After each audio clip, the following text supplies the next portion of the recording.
پاکستان اور بھارت کے درمیان بڑھتی ہوئی کشیدگی، خاص طور پر کشمیر کے مسئلے پر، کیا یہ وہ لمحہ ہے جب غزوہ ہند کی نشانیاں سامنے آ رہی ہیں؟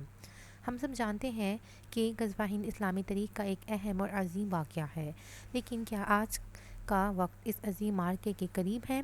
آئے ہم اس پر بات کرتے ہیں۔ غزوہ ہند اسلامی روایات میں ایک نہایت اہم اور بابرکت واقعے کے طور پر بیان کیا گیا ہے۔ اس کا تذکرہ نبی کریم صلی اللہ علیہ وآلہ وسلم کی احادیث میں موجود ہے، اور امت مسلمہ کے دلوں میں یہ ایک عظیم فتح اور روحانی بلندی کی علامت سمجھا جاتا ہے۔ اس غزوہ کا تصور محض ایک عسکری معرکہ نہیں بلکہ ایک روحانی، اخلاقی اور ایمانی جہاد بھی ہے، جو حق و باطل کی آخری لڑائیوں میں سے ایک قرار دیا جاتا ہے۔ نبی کریم صلی اللہ علیہ وآلہ وسلم نے فرمایا، میری امت کے دو گروہ ایسے ہوں گے جنہیں اللہ جہنم سے محفوظ رکھے گا، ایک وہ جو ہند پر جہاد کرے گا اور وہ جو عیسیٰ ابن مریم کے ساتھ ہوگا۔ یہ حدیث ہمیں اس جہاد کی شان اور اس میں شریک ہونے والوں کے روحانی مقام پر روشنی ڈالتی ہے۔ حضرت ثوبان رضی اللہ تعالی عنہ سے روایت ہے کہ رسول اللہ صلی اللہ علیہ وآلہ وسلم نے فرمایا، میری امت کے دو گروہ ایسے ہوں گے جنہیں اللہ تعالیٰ جہنم سے آزاد کر دے گا، ایک وہ جو ہند پر جہاد کرے گا اور دوسرا جو عیسیٰ ابن مریم کے ساتھ ہوگا۔ یہ روایت اس بات کی تصدیق کرتی ہے کہ غزوہ ہند ایک ایسا معرکہ ہوگا جس میں شریک ہونے والوں کو جنت کی بشارت دی گئی ہے۔ یہ محض ایک علاقائی یا سیاسی جنگ نہیں ہوگی، بلکہ ایک ایسا جہاد ہوگا جو ایمان، نیت اور اخلاص کے ساتھ لڑا جائے گا۔ یہ بات یاد رکھنے کی ہے کہ اسلام میں جہاد کا مفہوم صرف تلوار سے لڑنا نہیں، بلکہ اپنے نفس، برائی، جہالت اور فساد کے خلاف بھی جہاد کرنا ہے۔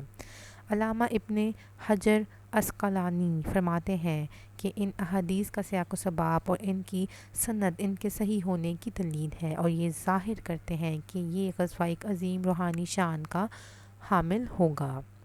اب اگر ہم 2025 کے تناظر میں بات کریں تو اس غزوے کا ذکر بعض خوابوں، نجومیوں کی باتوں، سوشل میڈیا کے خیالات اور یوٹیوب چینلز پر عام ہوتا جا رہا ہے۔ کچھ لوگوں کا خیال ہے کہ یہ وہی وقت ہے جب غزوہ ہند کا آغاز ہو سکتا ہے، لیکن ہمیں یہ جاننا ضروری ہے کہ خواب، نجوم یا افواہیں کسی بھی شرعی فیصلے کی بنیاد نہیں ہو سکتی۔ اسلام میں فیصلہ صرف قرآن و سنت اور علماء اکرام کی رائے سے کیا جاتا ہے۔ پاکستان اور بھارت کے مابین موجودہ سیاسی کشیدگی کو اگر دیکھا جائے تو کشمیر، مسلمانوں پر ظلم اور انتہا پسند ہندو تنظیموں کی کارروائیاں ایک سنگین صورتحال پیدا کر چکی ہیں۔ بھارت میں مودی سرکار کی قیادت میں اقلیتوں، خصوصاً مسلمانوں کے خلاف نفرت انگیزی حملے اور قانون سازی اس بات کی علامت ہے کہ ایک خاص طبقے کو دیوار سے لگایا جا رہا ہے۔ کیا یہ علامت غزوہ ہند کی تیاری ہے؟ یہ سوال اکثر ذہنوں میں آتا ہے، لیکن یہ سمجھنا ضروری ہے کہ غزوہ ہند ایک ایسا معرکہ ہوگا جو اللہ کے حکم سے اس کے مقررہ کردہ وقت پر ہوگا۔ ہمیں اس وقت تک اپنی روحانی اور عملی تیاری جاری رکھنی ہوگی۔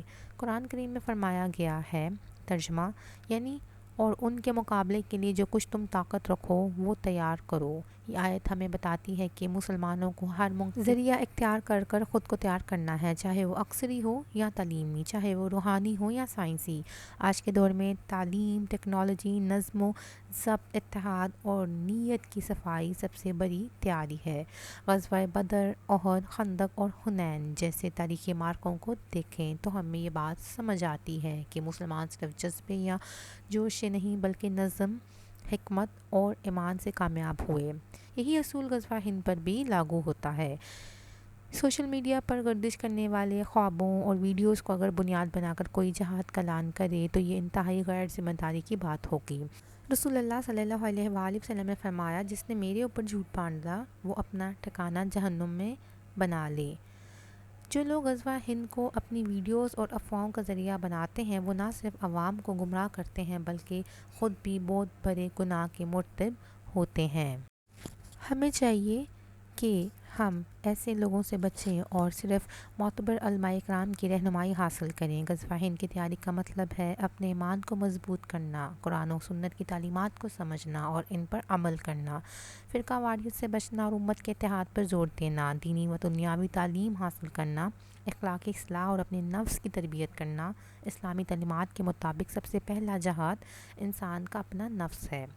نبی کریم صلی اللہ علیہ وآلہ وسلم نے فرمایا سب سے بڑا مجاہد وہ ہے جو اپنے نفس سے جہاد کرے۔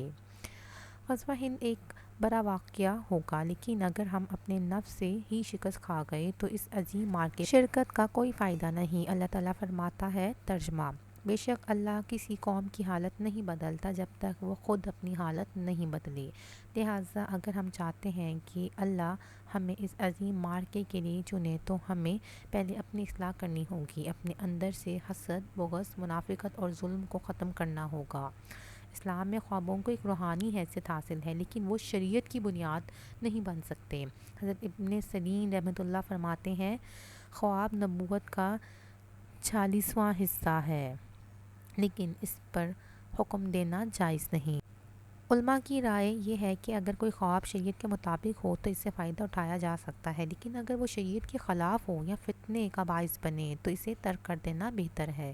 آج کے نوجوان کی ذمہ داری ہے کہ وہ خود کو علم، تقوی، حکمت اور علم سے مزین کریں، کیونکہ اللہ کا وعدہ ہے کہ اللہ اس کی مدد کرے گا جو اس کے دین کی مدد کرے گا۔ آخر میں یہ کہنا ضروری ہے کہ اگر غزوہ ہند اللہ کے علم میں ہمارے دور میں مقرر ہے تو ہمیں اس کے لیے ہر طرح کی تیاری رکھنی چاہیے، لیکن بغیر کسی جذباتیت، افواہ یا غیر مستند دعووں کے۔